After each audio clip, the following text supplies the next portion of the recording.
विशेष कार्यशाळेसाठी उपस्थित सर्व पालकांचे, सर्व मान्यवरांचे मी जेडी चौरे विद्या मंदिर तर्फे सहर्ष स्वागत करते। आजच्या कार्यक्रमाचे अध्यक्ष माननीय प्राचार्य श्री श्रीनिवास जोशी सर, प्रमुख उपस्थिती माननीय डॉक्टर सौ लीनाताई चौरे, तसेच आजचे प्रमुख वक्ते माननीय श्री राजकुमारजी दिगडे सर, तसेच शाळेचे व्यवस्थापकीय मंडळ सदस्य श्री विनम्रभाऊ चौरे यांनी आपले मंचावर स्थान ग्रहण करावे अशी मी त्यांना विनंती करते। सर्व मान्यवरांचे आपण टाळ्यांच्या कडकडाटात स्वागत करूया।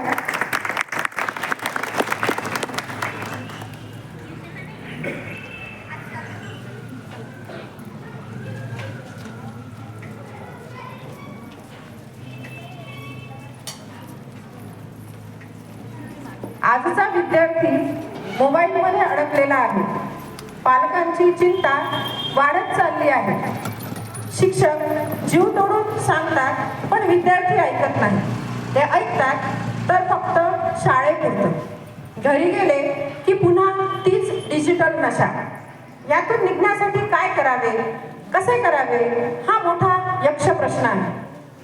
पालकाला कोणत्या क्षणी मित्र व्हावं आणि कोणत्या क्षणी मार्गदर्शक हेच ठरवू न शकणारी अवस्था आज निर्माण झालेली आहे। म्हणूनच आपल्या पाल्याच्या उज्ज्वल भविष्यासाठी आजची ही विशेष कार्यशाळा। या उद्बोधनपर कार्यक्रमाची सुरुवात करूया सरस्वती मातेच्या पूजनाने।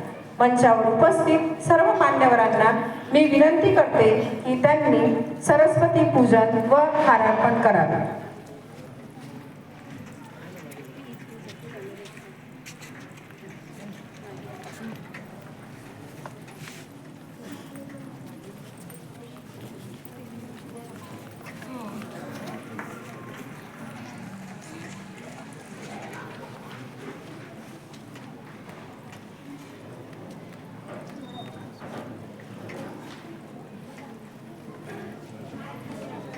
श्री राजकुमारजी दिगडे सरांचे मित्र श्री रामरावजी गावंडे हे पण आज उपस्थित झाले आहेत। मी त्यांचेही स्वागत करते।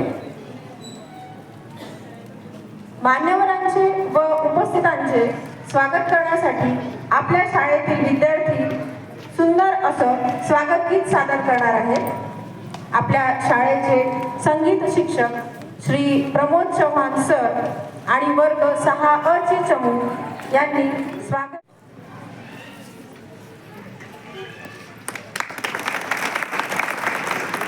धन्यवाद सर। आजच्या कार्यक्रमाचे प्रमुख अतिथी व्याख्याते माननीय राजकुमारजी दिगडे सरांचा शाल, श्रीफळ व पुष्पगुच्छ देऊन स्वागत तथा सत्कार माननीय प्राचार्य श्री जोशी सर करतील, त्याकरिता मी त्यांना आमंत्रित करते।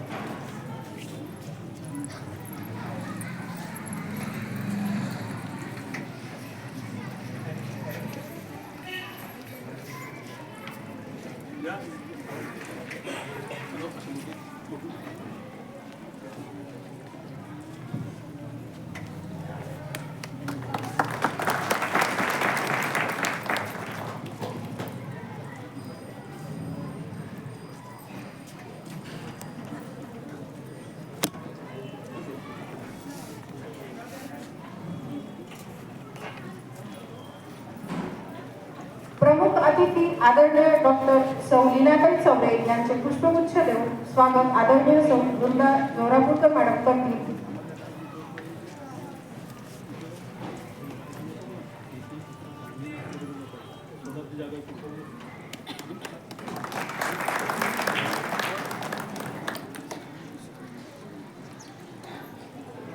मान्य श्री विनम्रभाऊ चौरे यांचे स्वागत आदरणीय श्री सुहासभाऊ मुंगाडे करतील।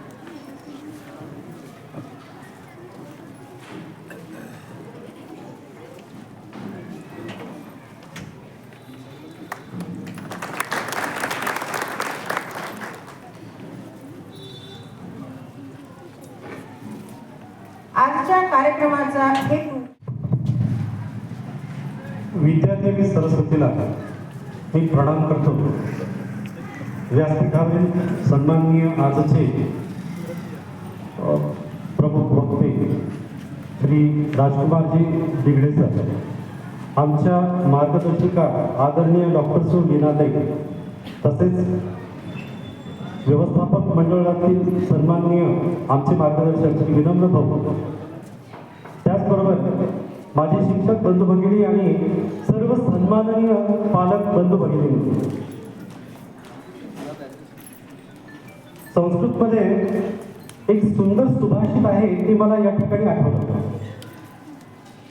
संतप्तायसी संस्थितस्य पयसो नामापि न ज्ञायते मुक्ताकारतया तदेव नलिनी पत्रस्थितं राजते स्वात्यां सागरशुक्ति मध्यपतितं तन्मौक्तिकं जायते प्रायेणाधम मध्यमोत्तम गुणाः संसर्गतो जायते. याचा अर्थ असा की एखाद्या गरम तव्यावरती जर पाण्याचा थेंब पडला तर त्याचं नाव सुद्धा शिल्लक राहते. पटकन तो गरम भाजला जातो, गायब कुठे गेला पत्ता नाही लागला. पण तोच पाण्याचा थेंब जर कमळाच्या पानावर पडला तर मोत्यासारखा दिसायला लागतो. ज्याचं नामोनिशाण अगदी तव्याच्या सोबत गायब झालं, तोच कमळासोबत राहिला तर मोत्यासारखा दिसतो. पण तोच पाण्याचा थेंब जर स्वाती नक्षत्रातल्या जर शिंपल्यामध्ये जर जाऊन पडला तर त्याचाच मोती बनतो. यावरून कळतं की माणूस अधम मध्यम किंवा उत्तम ते आपल्या संपर्कामुळे संसर्गामुळे होतो.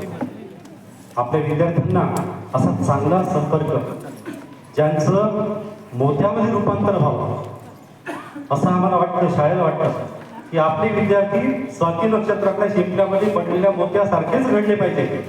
या तळमळीने आमचं व्यवस्थापक मंडळ आणि आमच्या शाळेची संपूर्ण टीम जे काही धडपडत असते त्याचाच एक भाग म्हणजे वर्षभरातल्या या कार्यक्रमांपैकी पालकांची हितगुज हा कार्यक्रम. आता तुमच्या विद्यार्थ्यांशी बोलतानाच्या काही समस्या असतात ज्या आपण विद्यार्थ्यांसमोर बोलू शकत नाही, परंतु एखादी मार्गदर्शक व्यक्ती जर आली तर आपल्याला ती संवाद कसा करावा, आपल्या विद्यार्थ्यांशी आपण बोलावं कसं, अभ्यासाच्या समस्या कोणत्या, मानसशास्त्रीय काही अडचणी असतील त्यांच्या, तर त्यासाठी आपल्या शाळेमध्ये दरवर्षी हा कार्यक्रम घेतो. त्याचाच आज भाग म्हणजे आदरणीय श्री दिगडे सरांचं आपल्याशी होणारे हितगुज. दिगडे सरांची आजपर्यंतचे कार्यक्रम सर्वत्र वाखाणण्याजोगे झालेले असल्या आहेत आणि त्यामुळे आजचाही कार्यक्रम ते खूप छान होतील.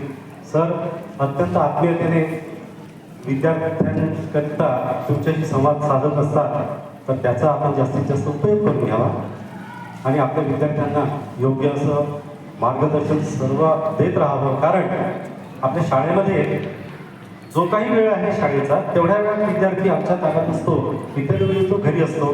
त्यामुळे घरचे जे शिक्षक आहात ते आपण आहात, इथले जे पालक आहेत ते पालक आम्ही आहोत, पण घरी आल्यानंतर त्याचे जे शिक्षक आहेत ते आपण आहात. त्यामुळे त्यांच्याशी विद्यार्थ्यांशी सुसंवाद व्हावा या दृष्टीने हितगुजाचा उपयोग होईल. तर एवढं बोलून मी माझे तुमच्यात संपवतो. धन्यवाद सर. आजचे प्रमुख वक्ते माननीय श्री राजकुमारजी दिगडे सर यांचा परिचय श्री गहाणकरी सर करून देतील.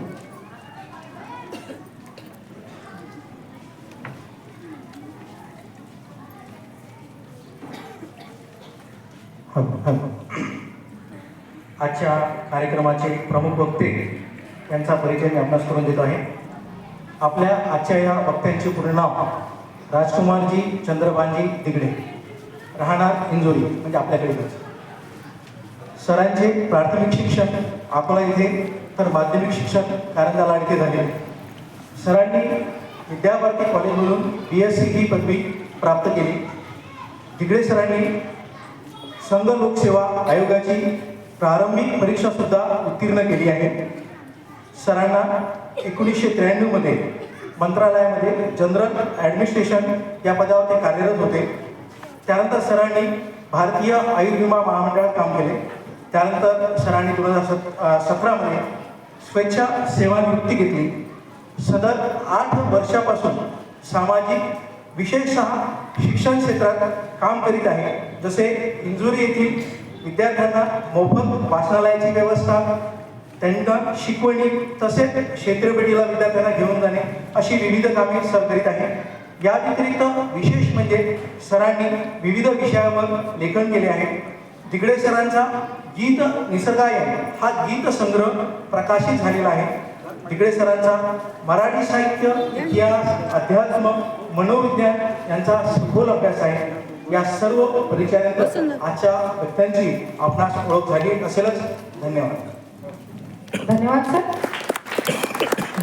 जो ठक्कर लालयती पंचवर्षाने दशवर्षाने ताळे प्राप्ते 1600 वर्षे पुत्र मित्र बदाचे असा एक श्लोक आहे सुभाष. किंवा 5 वर्षापर्यंत लाड करा मुलांची. त्याच्यानंतर मग थोडंसं ताडात म्हणजे त्याला शिस्त लावा. ताडामध्ये कानाखाली ठेवून द्यायचं. मारायचं नाहीच आहे, काही गरज नाही मारायची. पण मुलगा एकदा किशोरवयीन झाला म्हणजे 13-14 वर्ष त्याला बोलत की मित्रासारखं त्याच्याशी वागा, मित्रासारखं त्याच्याशी बोला. त्याचे मित्र होऊ नका. दोन्हीचा फरक आहे बरं. इतका सुसुमेत सांगायला या ठिकाणी वेळ नाही कारण 1 तासाची कार्यशाळा आहे. पण मित्रासारखं त्याच्याशी वागा म्हणजे त्याला जे काही व्यक्त करायचं आहे ते व्यक्त होऊ दे. माझा मुलगा 3ऱ्या वर्गात असताना घरी आला आणि एकत्र जेवण करण्याची आमची प्रथा. त्याने एवढी ईर्षालशिवी हसायची सर मी कल्पना नाही करू शकतो. पप्पा म्हणजे याचा अर्थ काय? त्याला म्हटलं पप्पा म्हणजे रेडी रेकलं डिक्शनरीच आहे. कोण काही आणि म्हटलं ती शिव्यांची डिक्शनरी तर मी ते काही पाहिलं नाही. पण ही एक शिवी आहे. शिवी म्हणजे काय होती आणि त्याचा वाईट अर्थ होतो. कशाला त्याच्या तोंडात करतो पुढे जाऊन व्याख्या करतो. पण त्याच्या भावना आपण जाणून घेतल्या पाहिजे. इथं गल्लत काय होतं माहिती आहे का? माझ्या मुलाने अशी शिवी हसायची. त्याला अर्थ समजतो का? बाहेर होत असलेला म्हणजे जी काही संस्कृती हृदयाला आलेली आहे बाहेर तेच तो घरात बोलणार. कारण तुमच्यापेक्षा प्रभाव बाहेरच्यांचा जास्त असतो. आजकाल तर मोबाईलचा जास्त. त्याच्यामुळे हा प्रभाव जर तुम्हाला कमी करायचा असेल मुलं तर आपल्या प्रेमाच्या बंधनाला बांधून घ्यायची असतील तर त्यांच्या भावना व्यक्त होऊ द्या. त्यांच्याशी संवाद साधल्याशिवाय आपल्याला पर्याय नाही. हे कृपया लक्षात. सकारात्मक भाषा होता आता फार सुंदर. होळी आली की आपली नकारात्मक भाषा सुरू बरोबर आहे.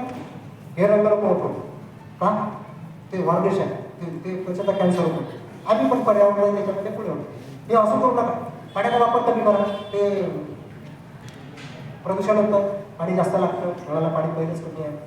त्याला नकारात्मक सूचना खूप असतात. हे करू नको ते करू नको ते करू नको ते करू नको. डोंट्समध्ये जास्त जातो. तुम्ही असं कधी मीटिंग घेतली का की आता उद्याची होळी आहे तर तुला होळीला जायचं आहे खेळायला जायचं आहे रंगपंचमी आहे आनंदाचा सण तर तू कशी होळी खेळायला पाहिजे याची मी संहिता कधी तयार केली का? बरं ते फार मोठं कठीण काम आहे का? नाही. बट तुला एकच बादली पाणी देतो मला इतक्या लांबून आणावं लागतं पाणी. आता आमच्याकडे तिथे विहिरीचं पाणी भरावं लागायचं. इतक्या लांबून आणावं लागतं. एकाच बघली ताटवणार नाही पप्पा मला अर्धी बघत बरं ठीक आहे अर्धी बघत मग झाला ना संवाद झाला. वॉर्निश वापरायचं नाही. साधे रंगाचे पाण्याचे रंग पाण्याचे जे असतात पाण्यात डिझॉल्व होणारे रंग असतात ह्याच रंगासोबत होळी खेळलं पाहिजे. का? कारण त्याचा माणसाच्या आरोग्यावर असा परिणाम होतो दुष्परिणाम होतो. ऐकत नाही म्हणतो ऐकू शकतो पण आपण कधी समजच केला नाही. होळी आली त्याला पिचकारी घेतली इकडे मारू नको तिकडे मारू हे असं करू नको तसं करू नको. काय करू नको याच्यावर जास्त फोकस आहे. काय करायला पाहिजे याच्यावर फोकस करा. घरात पाहुणे आले पाहायला हटकून एखादी मुलगी राहते 3.5-4-5 वर्षाची. ती म्हणते मी चहा दूध देते. मुलांसमोर तुम्ही काय करता तेच करतो. आता हे करतो आता ते झालं की ते करतो. गोंधळात पडतो ना मुलगा. कारण माहितीचं जे प्रोसेसिंग आहे ते खुल्या प्रश्न विचारून समाज सुरू ठेवला. आपण थोडेसे बंदिस्त प्रश्न विचारू म्हणजे open questions open ended questions आणि क्लोज एंडेड क्वेश्चन्स या प्रश्नामध्ये फरक होता.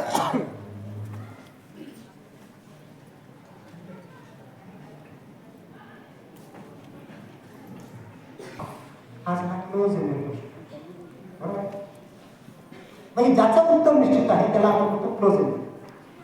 पण असे प्रश्न आहेत की ज्या ठिकाणी तुम्ही त्याला असे प्रश्न विचारू शकता की आज तुझा दिवस शाळेमध्ये कसा गेला तो खुल्या की नाही.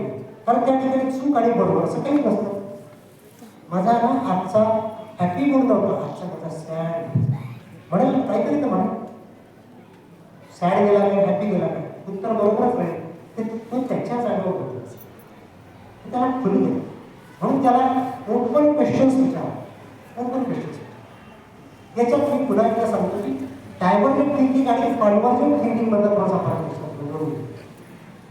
कॉन्व्हर्जंट थिंकिंग मध्ये जसं मगाशी मी तुम्हाला विचारलं 5 आणि 5 किती होतात ना, हे कॉन्व्हर्जंट थिंकिंग झालं. त्यामध्ये एकच प्रश्न असतो, दिवसाचे तास किती बाबा? ते बरोबर सांगेल 24 तास. 24 तास.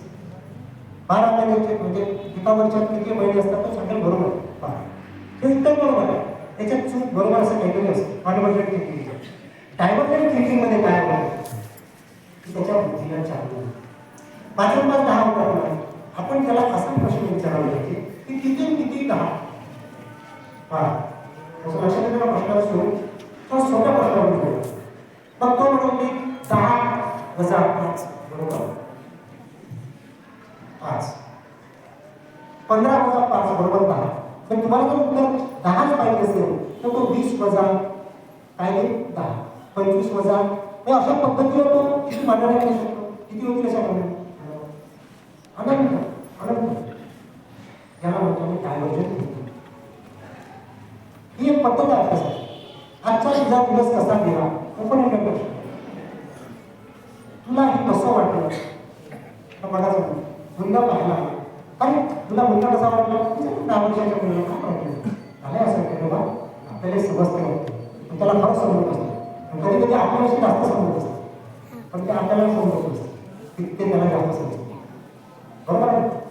तर त्याला जर या निर्णय प्रक्रियेमध्ये जर सहभागी करून घेतलं तर खूपच बरं होतं.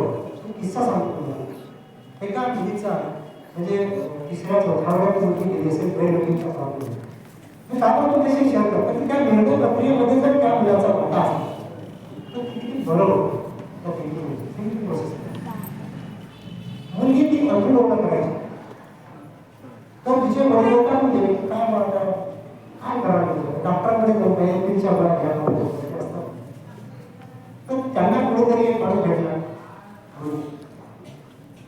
त्यांनी काहीतरी सूत्र दिलं. मग ते बाजारात तर बेटा आज किती तू लंच लवकर करतो शाळेतून आल्याबरोबर आजचा शनिवार आज तू लवकर शाळेत आपण तुझ्यासाठी गाडी घ्यायची. हां माझ्यासाठी गाडी हो तुझ्या आवडती डिझाईनची असते चालू किलो किलो प्रॉब्लेम सर तुझ्या आवडती एकदम खुश झाली. लवकर जेवण केलं बाजारात गेलो आणि तू खरेदी केली. तिने सांगितलं ही एवढी महाग आहे सगळं 500 रुपयाला काय घेऊ नका काय हरकत नाही तुला आवडली ना ती चांगलं घेतली. मुलीने घराने पण किलो घेतली आणि ते घरी आली. मी विचार करतो पण पप्पा माझा तर प्रॉब्लेम आहे तुम्हाला म्हणजे तुला काही प्रॉब्लेम होणार नाही काहीही प्रॉब्लेम होणार नाही तू जस्ट घरी जाऊ. घरी आली आणि त्या मुलीला समजून सांगितलं. त्या मुलीला समजून सांगितलं ती बाथरूमवरून आली रात्री 9 वाजता गेली. ती झोपली. तुमच्या भक्तीसाठी म्हणून सांगतो की त्या दिवसापासून तुझं ब्रेन मीटिंगचा प्रॉब्लेम सुरू काय झालं असेल ना कोणत्याकडे घेतलं कोणत्याकडे घेतलं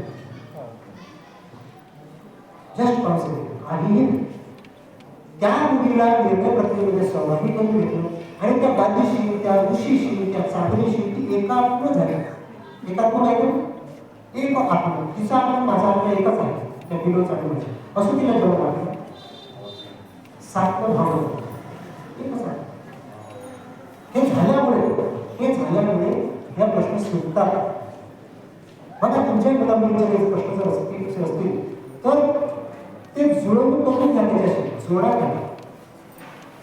एक जुनी गोष्ट सांगतो की पूर्वीच्या काही चर्मकार समाज होते त्यांची दुकाने स्वतः करायचे त्यांचे आठवड्यात आपल्याला 20-25 वर्षापूर्वीचा काळ. पण आता रेडीमेड बाटा आणि आता कोणी बनवत नाही माणसं कारण ते परवडत नाही. पण त्यानं मारलेला एक खिळा मला आठवते 5,000 चप्पल 5,000 अशी झाली चप्पल सादरीकरण झाले भावना जुळलेल्या आहेत. तो जेव्हा ती चप्पल विकतो त्याच्यात तेव्हा भावना ज्या जुळलेल्या असतात त्या आपल्या वस्तूशी जुळलेल्या असतात.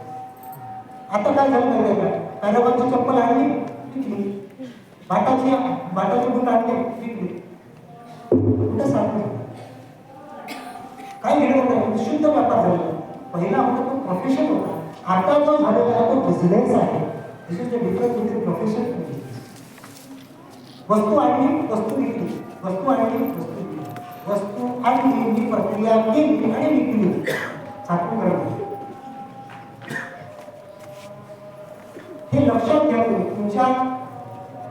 तुमच्या ज्या भावना आहेत घराच्या प्रती त्या शेअर करा मुलाशी. मला आज काय वाटतं, मला आज काय वाटतं. एक मुलगा होता, किशोरवयीन मुलं, म्हणजे मुलं कसे वाटतात, 18 वर्षाचा. 18 वर्षात झाल्यानंतर लायसन्स होतो. लायसन्स त्याला झालं की आपल्याला गाडी घ्यायची, टू व्हीलर. वडील आपण सुद्धा होतो, त्याने विषय काढलेला होता की पप्पा मला एक टू व्हीलर. बरं, टू व्हीलर पाहिजे, काय वाटतं तुला, काय वाटतं कोणत्या कंपनीची घ्यायची, त्याने कंपनीचं नाव सांगितलं. बरं ठीक आहे. वडिलांची खावडीची ऐपत नव्हती, कर्ज काढून ते घेणार, म्हणजे घेऊ शकले असते, पण त्याने घेतले नाही.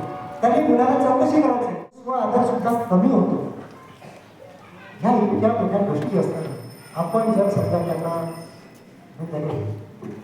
आपण जर एवढ्या मोठ्या गोष्टी त्याला आपल्याला माहीत असतात, आपण जर पालक संवाद आपल्या घरी जर सुरू करत असेल तर आपल्याला माहीत असून हे चालत म्हणजे अध्यापनाचं माहीत नव्हतं तो ठीक. अध्ययनातून घडलेल्या चुका वेगळ्या आणि ज्ञानाच्या नंतरही घडलेल्या चुका वेगळ्या असतात. तुम्हाला एक प्रयोग दाखवतो.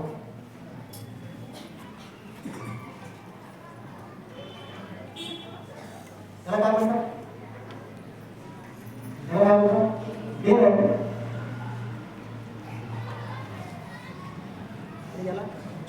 चष्मा म्हणतात काय,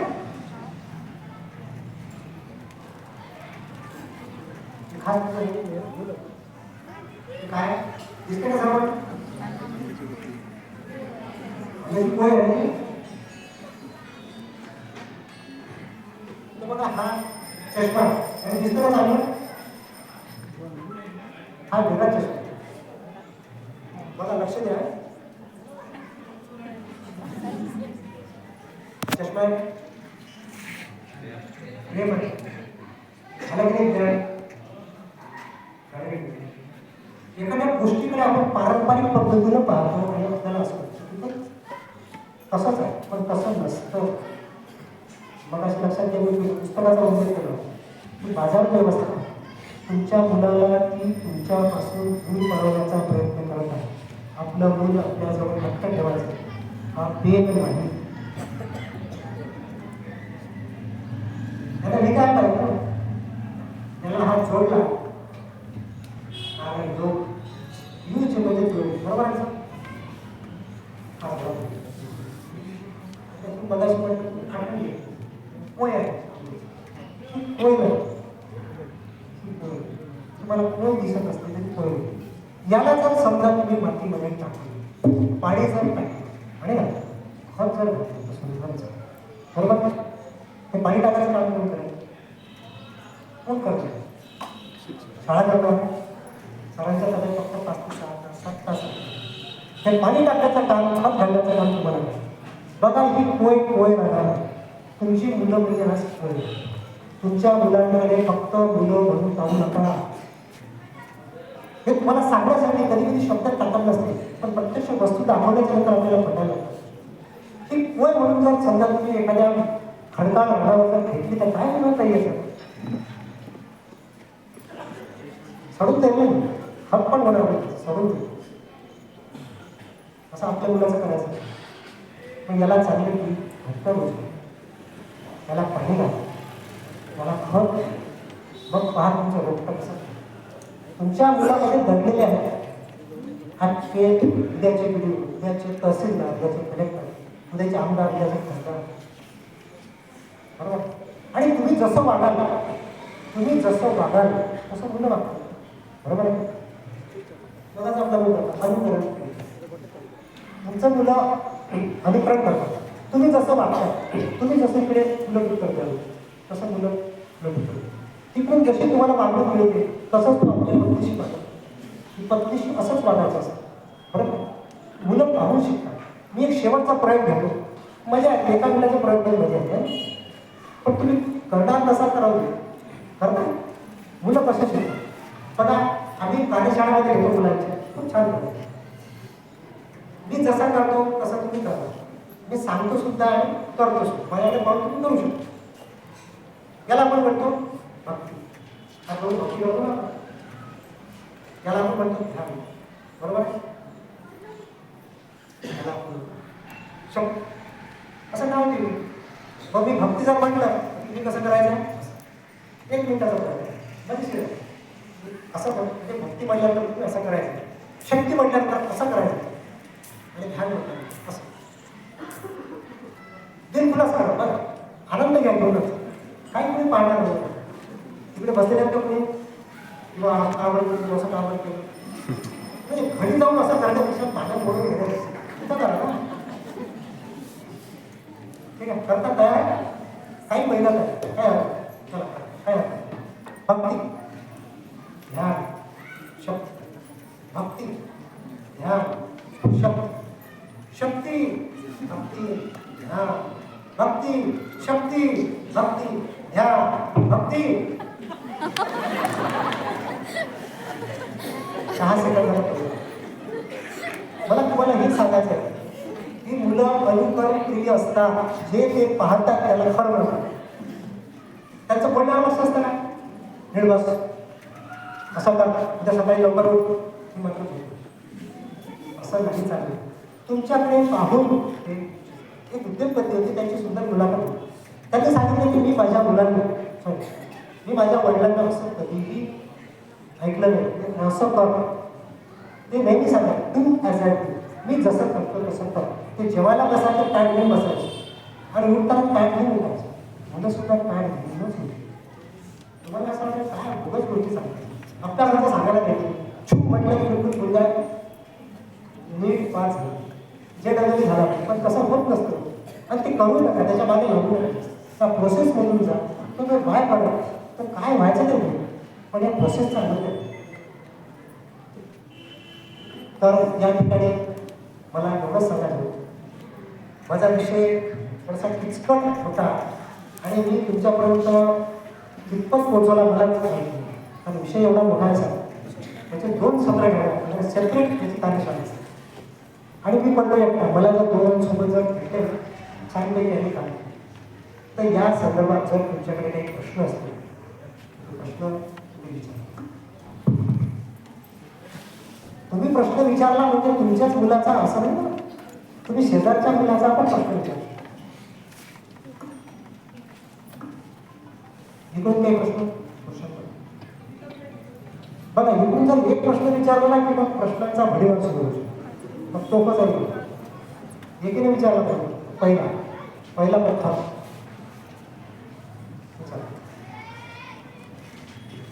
मी सांगितलेलं तुम्हाला सर्व संबंध असेल किंवा दुसरी शक्यता असेल, काहीच संबंध नाही, प्रश्न नाही. याच्यामध्ये काहीतरी स्टेज असू शकते किंवा काहीतरी संबंध, काहीतरी सुट, याच्यावर तुम्ही थोडंसं सांगावं.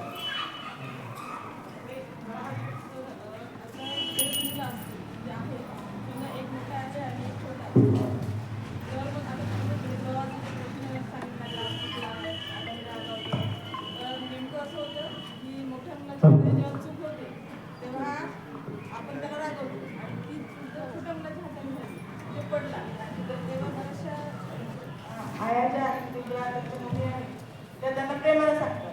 मग यावेळेस त्या मुलाच्या मनामध्ये हा प्रेमाचा प्रश्न निर्माण तर मग हा हँडल कसा करते किंवा त्याचं वेळ कमी आहे, याचं वेळ जास्त पडतोय आणि त्यांनी समजून कसं सांगायचं मला 2 गोष्टी आहेत त्याच्यामध्ये. पहिली गोष्ट अशी आहे, दोघांना सेपरेट करायचं. दोघांना सेपरेट करायचं. आम्ही काउन्सिलिंग करताना बाईशी बोलताना तिच्या नवरा जोडत होतो किंवा नवऱ्याशी बोलताना बाईला सोडत त्याचा कारणच असतं. त्यांना सेपरेट करायचं. सेपरेट काउन्सिलिंग मी जे आतापर्यंत सांगितलं तेच करू शकतो. त्याच्याशी जवळीक करावं. दुसरा मुद्दा असा आहे की आपली संवादाची वेळ असते. रोज संध्याकाळी रात्री जेवण जर तुम्ही एकत्र घेतलं तर याचे चमत्कारिक फायदे तिथे चर्चा तुम्ही करू शकता. गुणदोषांचे नाही, जनरल चर्चा.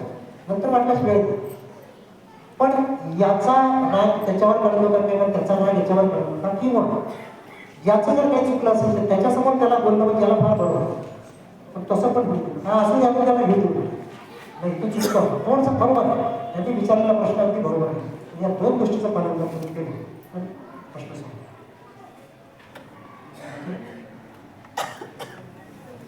आता हा प्रश्न त्यांच्या मुलाचा नव्हता ना, शेजारच्या मुलाचा होता. तुमच्या मुलाने काही प्रॉब्लेम असते नाही? ठीक आहे हा. इकडे काय हटवत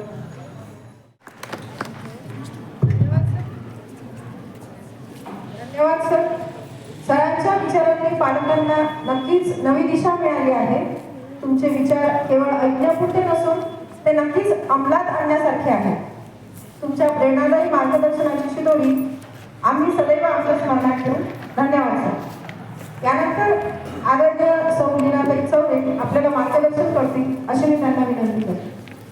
उपस्थित आजच्या कार्यक्रमाचे अध्यक्ष माननीय जोशी सर, आपले आजचे सन्माननीय वक्ते बिघडे सर, शाळेच्या व्यवस्थापन समितीचे सदस्य विनम्र भाऊ, उपस्थित सर्व पालकवर्ग, अध्यापक वर्ग, सरांनी अतिशय सुंदर असं मार्गदर्शन केलं आणि खरोखरच हे मुद्दे जर आपण विचार केला, त्यावर चिंतन केलं तर नक्कीच त्यातून बरंच काही घेण्यासारखं आहे. बऱ्याच गोष्टींवर त्यांनी भाष्य केलेलं आहे. आपल्या संवादातून त्यांनी मुद्दा मांडला की परिस्थिती खूप बदलली आहे आणि खरंच बदलली आहे, पण मग आपण काय करायचं? परिस्थितीला आपण बदलू शकतो का? नाही. मग आपण आपल्याला बदलून घ्यावं लागेल ना. साधी गोष्ट आहे अतिशय. तेव्हा या छोट्या छोट्या गोष्टी आहेत की ज्या आता ताईंनी प्रश्न विचारला की 2 मुलं आहे, मग मोठ्या मुलाला रागवलं, लहान मुलाला नाही. म्हणजे थोडंसं त्यावेळी जो एक प्रश्न त्यांच्यासमोर निर्माण होतो की मग दोन्ही मुलांना हँडल कसं करायचं. तर खरोखरच अतिशय व्यवस्थित प्रश्न त्यांनी विचारला. खरोखर अनेकांच्या प्रश्नांची आम्हाला इथे अपेक्षा होती की विचारतील म्हणून, पण ठीक आहे. तर ताई एक करू शकतो आपण त्यामध्ये की सरांनी जे उत्तर दिलं ते अगदी बरोबर आहे की दोघांना सेपरेट समजावून सांगणे. शिवाय त्या मोठ्या मुलामध्ये आपण ही जाणीव नक्कीच निर्माण करू शकतो. त्याला आपण जर समजावून सांगितलं, तू ना याचा दादा आहे, तू मोठा आहे, आता तुला याला सांभाळून घ्यायचं आहे, असं जर एक थोडी जबाबदारीची जाणीव त्याच्यात निर्माण केली तर निश्चित फरक पडू शकतो. म्हणजे त्याच्यात असं काहीतरी निर्माण होऊ शकत नाही, आपण मोठा आहे, दादा आहे, आपल्याला याला सांभाळायचं आहे, जशी की याला सांभाळायची जबाबदारी आता आपलीच आहे. आणि दुसरं म्हणजे अजिबात तुलना करू नका मुलांमध्ये.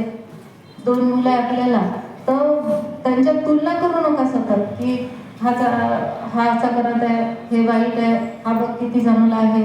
असं न करता जर प्रेमानं समजून सांगितलं तुम्ही तीच गोष्ट तर निश्चितपणे फरक पडू शकतो. आणि तुलना जर केली तर मग मात्र त्याच्यात एक कायमस्वरूपी न्यूनगंड निर्माण होऊ शकतो की जो आयुष्यभर त्याच्या आयुष्याला व्यापून राहू शकतो आणि प्रत्येक गोष्टीवर त्याचा परिणाम करू शकतो. तेव्हा ही गोष्ट टाळणं हे आपल्याच हातात आहे.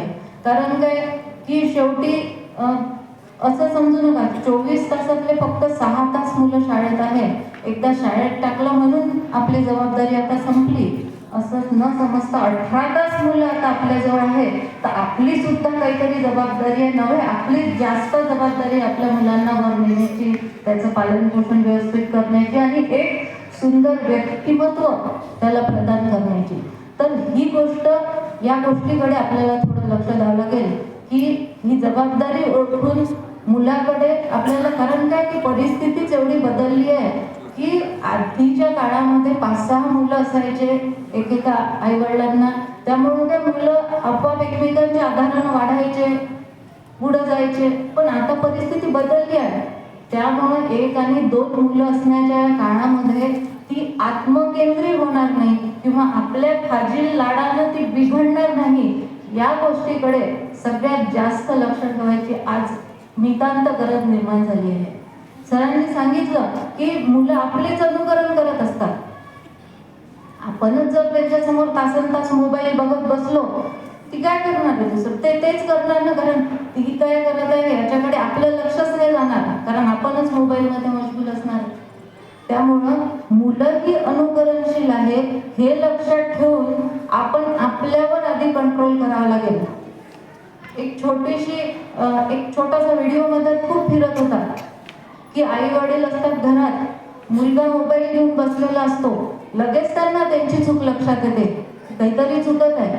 ते काय करतात, मोबाईल असा दूर ठेवून देतात आणि लगेच आपल्या हातात पुस्तकं घेतात, वाचायला सुरुवात करतात. तो मुलगा त्यांच्या मधात बसला असतो.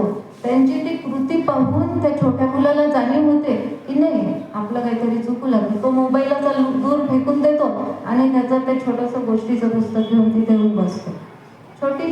छोटासा व्हिडिओ पण खूप काही सांगून जाणार आहे. थोडक्यात काय, आपलं जे वर्तन आहे ते मुलांवर कायमस्वरूपी परिणाम करणार आहे, आपलं अनुकरण मुलं करणार आहे हे लक्षात ठेवून सगळ्यात पहिल्यांदा आपली जबाबदारी आहे की स्वतःवर कंट्रोल करायचा. आणि तरच मुलं मोबाईल पासून, कारण काय मोबाईल म्हणजे इतकी उदाहरणं आपल्या डोळ्यासमोर आहे की एखादा मुलगा खूप हुशार असतो परंतु या मोबाईलमुळे त्याचं करिअर बर्बाद झालेलं, म्हणजे मी स्वतः ही उदाहरणं बघितली आहे डोळ्याने. त्यामुळं हुशार असलेल्या मुलाचं जर असं नुकसान फक्त त्या मोबाईलमुळे होत असेल, फक्त एवढंच नाही, आज मुलं खेळ विसरली आहे, व्यायाम विसरली आहे, ते खेळत नाही, वेळच नाही ना मोबाईल. आणि मग एकाग्रता तरी होते का जर 1-2 तास बसली एका जागेवर मोबाईल पाहत, मग आता त्यांचं कॉन्सन्ट्रेशन एकाग्रता तर खूप वाढायला पाहिजे होती. तसं मात्र होत नाही. सरांनी आता सांगितलं की छोट्या छोट्या रील, बस म्हणजे 3 मिनिटाचे व्हिडिओ सुद्धा आजकाल त्यांना खूप वाटायला लागले आहे. ते फक्त 1 मिनिटाच्या आत असणाऱ्या रील बघतात आणि पुढे जातात. एकाग्रता नावाची गोष्ट म्हणजे जे अभ्यासामध्ये कॉन्सन्ट्रेशनची गरज असते, एकाग्रतेची गरज असते, ती मात्र त्याच्यापासून ती दूर जात आहे. अभ्यासावर त्यांचं कॉन्सन्ट्रेशन होत नाही. त्यानंतर आधी या गोष्टीला 40 म्हणायचे चष्म्याला. का? जुन्या लोक म्हणायचे 40 लागली. का म्हणायचे? वयाशी संबंध होता त्या गोष्टीचा की 40 नंतर चष्मा लागतो कधीतरी. आज म्हणू शकू का आपण? आज अगदी छोटे म्हणजे बालक मंदिरात, नर्सरीत वगैरे जाणारी मुलं, त्यांच्या डोळ्यावर चष्मा. थोडक्यात काय, एकंदर आरोग्यावर, अभ्यासावर हेल्थ इज वेल्थ आपण म्हणतो, परंतु ती हेल्थ तीच वेल्थ आहे किंवा वेल्थ पुढे जाऊन त्यांना कमवायची असेल तर त्याला आधी हेल्थ घडवावी लागेल. हे थोडक्यात आपल्याला लक्षात घेणं अतिशय म्हणजे नितांत गरजेच्या गोष्टी आहे. या मोबाईलवर आपण व्हॉट्सअप युनिव्हर्सिटी वगैरे काय त्याला नावं दिले आपण. ते बघत असताना आपण आपली समजूत अशी करून घेतो की हे दुसऱ्यासाठी आहे, हे आपल्यासाठी नाहीच आहे. ज्या वाईट गोष्टी म्हणजे जे दुष्परिणाम त्याच्यातून दिसून येतात, समजा एखाद्या मुलाला म्हणजे लहान मुलांना हार्ट अटॅक येतं तर काय बोलायचं, पण आपण त्याच्यापासून आपलीच म्हणजे निवांत असतो बिलकुल की नाही, ही गोष्ट आपल्या बाबतीत थोडी घडली, लांब आहे सगळं. जेव्हा संकट येऊन कोसळतं तेव्हा मात्र हातातून वेळ निघून गेलेली असते. लहान मुलांना विविध आजार आज जडत आहे. का बदललं हे सगळं? तर या सगळ्या गोष्टींना जर एक गोष्ट ती जर असेल याच्या मागे, तर थोडासा नाही, खूप काही चिंतन करण्याची गरज आहे. आणि त्या गोष्टीपासून म्हणजे मोबाईल पासून त्यांना कसं दूर ठेवता येईल या गोष्टीचं तुम्हाला आज म्हणजे त्याचा अभ्यास करावाच लागेल आणि ती गोष्ट प्रत्यक्षात उतरवावीच लागेल. अन्यथा मुलगा कितीही हुशार असला तर तो नाही पुढे जाऊ शकणार. त्याच्या अभ्यासावर परिणाम आपण मुलाला समजा आपण एखादा म्हणजे प्रत्येकाच मुलाला पालकाला आपलं पाल्य प्रियच असतो, चांगलंच म्हणजे त्याच्या विकासाकडे त्याचं लक्ष असतेच, प्रश्नच नाही. आणि तो पुढं जावा, हिऱ्यासारखं त्यानं चमकावं वगैरे काय अपेक्षा असतात आपल्या. पण मग तो हिऱ्यासारखा चमकावा वाटत असेल तर त्याला पहिली तर आपल्याला वाढावं लागतील ना. खाणीतून एखादा हिरा काढला तर त्याची किंमत तेव्हा मिळेल की जेव्हा त्याला व्यवस्थित परिश्रमपूर्वक पैलू पाडले जाते. आणि म्हणूनच जर आपल्या मुलाने हिऱ्यासारखं चमकावं असं वाटत असेल तर त्याला पैलू पडण्याची जबाबदारी, ते परिश्रम घेण्याची जबाबदारी मात्र आपली आहे. आणि त्यासाठी आपल्याला पुष्कळ गोष्टींवर कंट्रोल करावा लागेल स्वतःला, हे लक्षात ठेवावंच लागेल.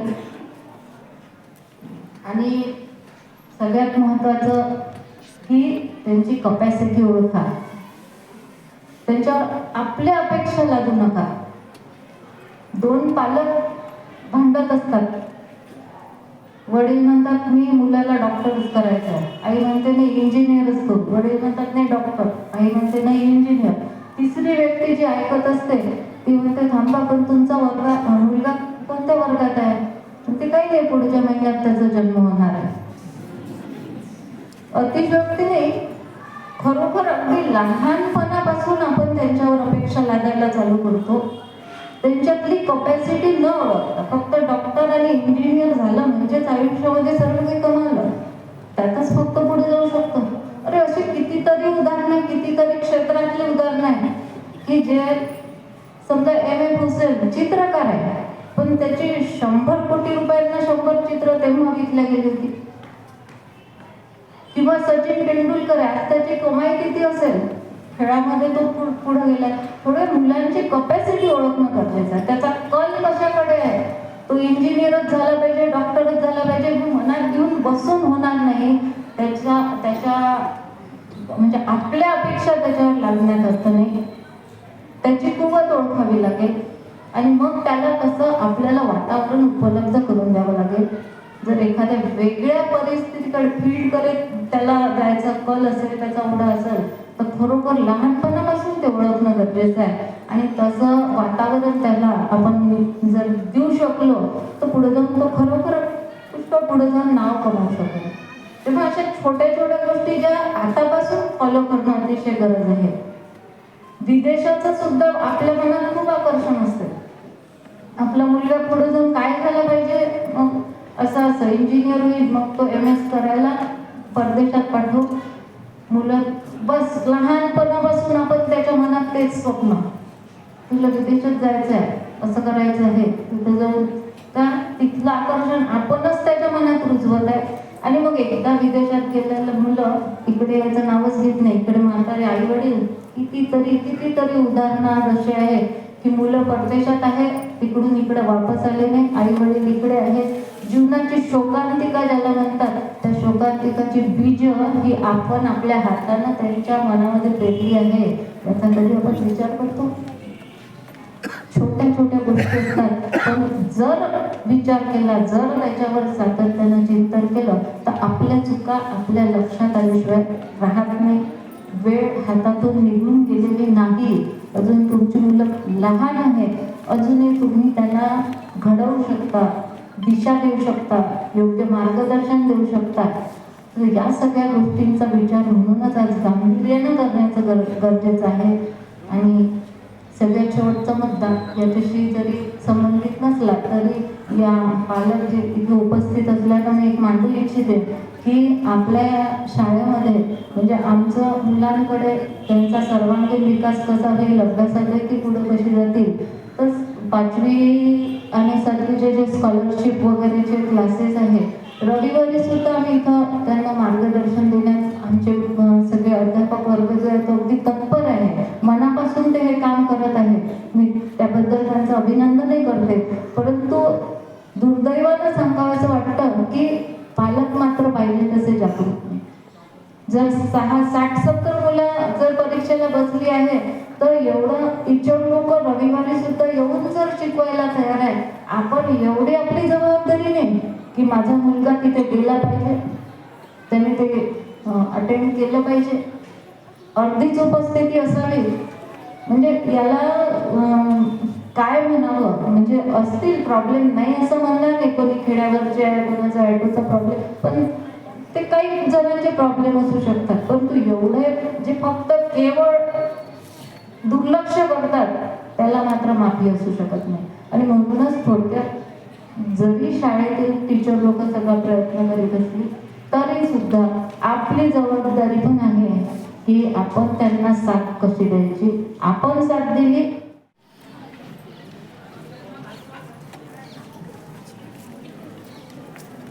5 मिनिट सगळ्यांनी म्हणून जायचं.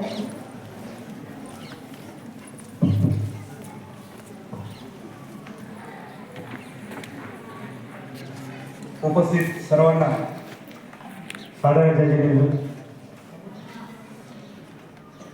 आज त्या ठिकाणी पाल्यांच्या प्रगतीसाठी आपली ही जी शाळा आहे जेडीचौरी विद्या मंदिर ही सदैव प्रयत्नशील असते आणि त्यातलाच एक भाग म्हणजे आजचा हा कार्यक्रम पालकांशी हितगुज. या कार्यक्रमाला प्रमुख मार्गदर्शक म्हणून लाभलेले आदरणीय श्री राजकुमारजी दिगडे साहेब यांचे मी सर्वांच्या वतीने आभार व्यक्त करतो आणि जेडीचौरी विद्या मंदिरातील प्राचार्यांच्या वतीने तयार केलेले विशेष आभारपत्र या प्रसंगी वाचून दाखवतो.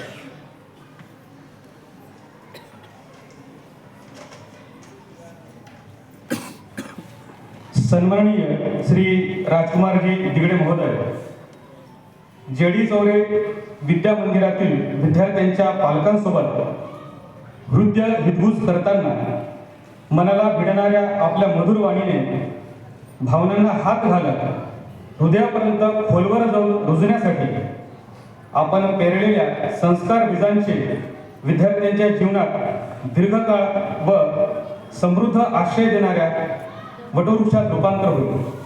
तसेच आपण विद्यार्थ्यांकरिता उधळलेल्या शब्दसुमनांचा सुगंध त्यांच्या जीवनात कस्तुरीप्रमाणे दरवळत राहील हे निश्चित. विद्यार्थ्यांच्या उज्ज्वल भविष्यासाठी आपण दिलेल्या योगदानाकरिता जेडीचौरे विद्या मंदिर परिवार आपला सदैव ऋणी राहील. धन्यवाद. हे आभारपत्र माननीय प्राचार्य श्री श्रीनिवास जोशी सर, आदरणीय श्री राजकुमारजी दिगडे यांना देतील अशी मी त्यांना विनंती करते.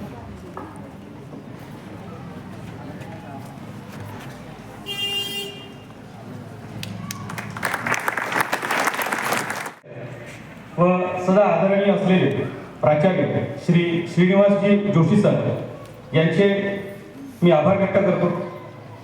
शाळेच्या प्रगतीसाठी नेहमी प्रयत्नशील व कायम आदरणीय असलेल्या डॉक्टर सौ लीनाताई चौरे यांनी प्रमुख अतिथी म्हणून कार्यक्रमाची शोभा वाढवली व आम्हाला मार्गदर्शन केलं. त्याबद्दल आम्ही त्यांचे सर्वजण आभारी आहोत. ज्यांच्यासाठी हा कार्यक्रम आयोजित केला ते म्हणजे उपस्थित सर्व पालकवृंद. या प्रसंगी मी सर्वांचे शाळेच्या वतीने आभार व्यक्त करतो. कार्यक्रमाला यशस्वी होण्यासाठी स्टेज व साऊंड सिस्टीमची सेवा देणाऱ्या बंधूंचे सुद्धा मी या ठिकाणी आभार व्यक्त करतो. तसेच परिसरातील सर्वांचे ज्यांनी दृश्य व अदृश्य स्वरूपामध्ये हा कार्यक्रम यशस्वी होण्याकरिता सहकार्य केले त्या सर्वांचे या प्रसंगी मी आभार व्यक्त करतो. आणि अध्यक्ष महोदयांची परवानगी असेल तर थोडं थांबवतो. आणखी आपले आदरणीय व्यवस्थापक मंडळामधले श्री विनम्रभाऊ चौरे या ठिकाणी उपस्थित राहिले त्याबद्दल सुद्धा मी त्यांचे आभार व्यक्त करतो. आणि अध्यक्ष महोदयाची परवानगी असल्यास मी आजचा कार्यक्रम संपला असे जाहीर करतो. धन्यवाद.